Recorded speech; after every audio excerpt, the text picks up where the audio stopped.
Fala, povo de Deus, a paz do Senhor para todos.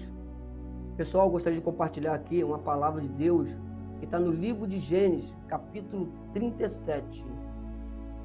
Vai falar sobre um jovem chamado José, o escolhido de Deus para salvar o seu povo.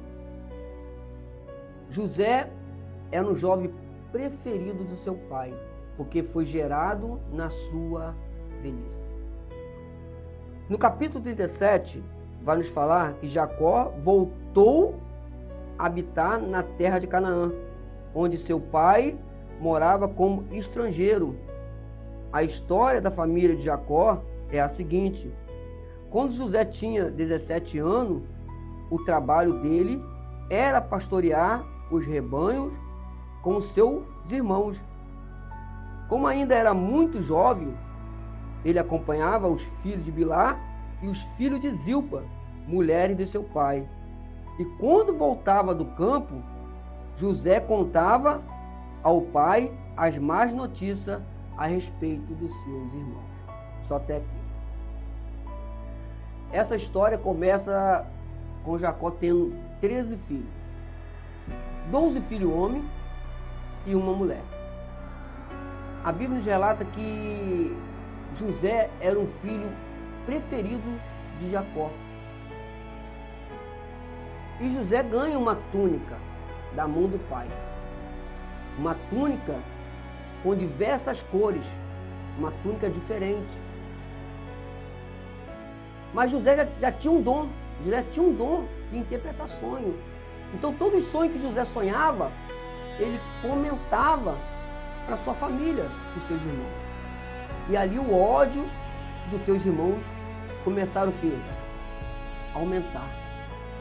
Porque eles não aceitavam.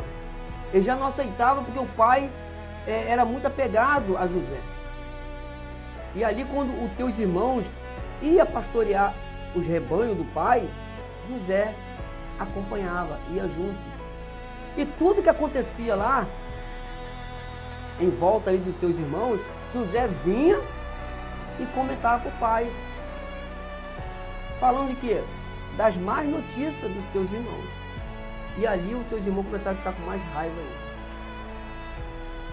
E a Bíblia nos relata que os teus irmãos pegam José,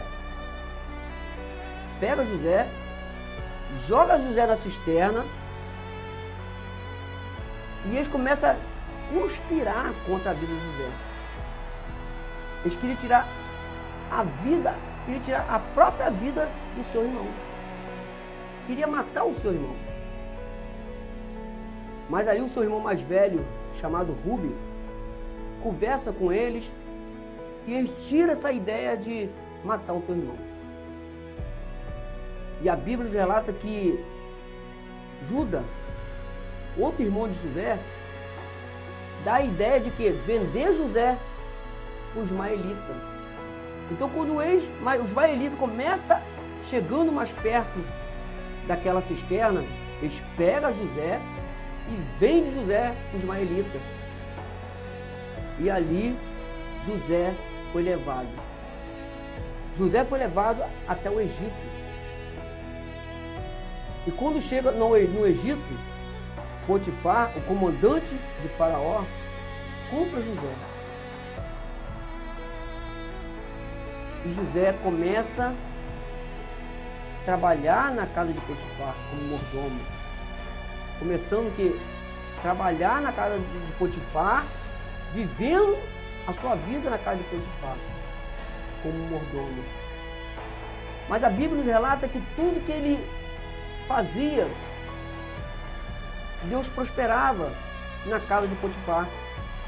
Porque Deus era com quem? Era com José. Deus era com José. E ali Deus começou exaltando José, levantando José, prosperando a vida de José. E para a gente encurtar essa mensagem, José, ele foi levantado até governador do Egito. Porque Deus era com José. Deus era com José. Mas para ele chegar a governador do Egito, ele passou por grandes aflições na vida dele. grandes aflições dentro da sua própria família. Os seus próprios irmãos queriam matar ele, venderam ele. Quando chega na casa de Potifar, a mulher de Potifar começa o quê? Levantando falsa testemunha contra José. E José é levado à prisão. José fica muito tempo na prisão. Ali ele revela os sonhos do copeiro-chefe, do padeiro-chefe. Lá na frente, os sonhos se cumpriu na vida dessas duas pessoas, desses dois homens. Um foi restituído, o outro foi levado à morte. E quando chega lá na frente, o copeiro-chefe lembra de quem? De José. Quando o faraó teve os teus sonhos, e quando o faraó chama todos os magos do Egito, e aqueles magos não conseguem interpretar o sonho do faraó, esse copeiro-chefe lembra de quem? De José. E faraó chama José, e ali a palavra de Deus nos revela que José foi levantado a governador do Egito. José interpreta os sonhos de faraó, né? Falando sobre a fartura, os dias bons, os dias ruins.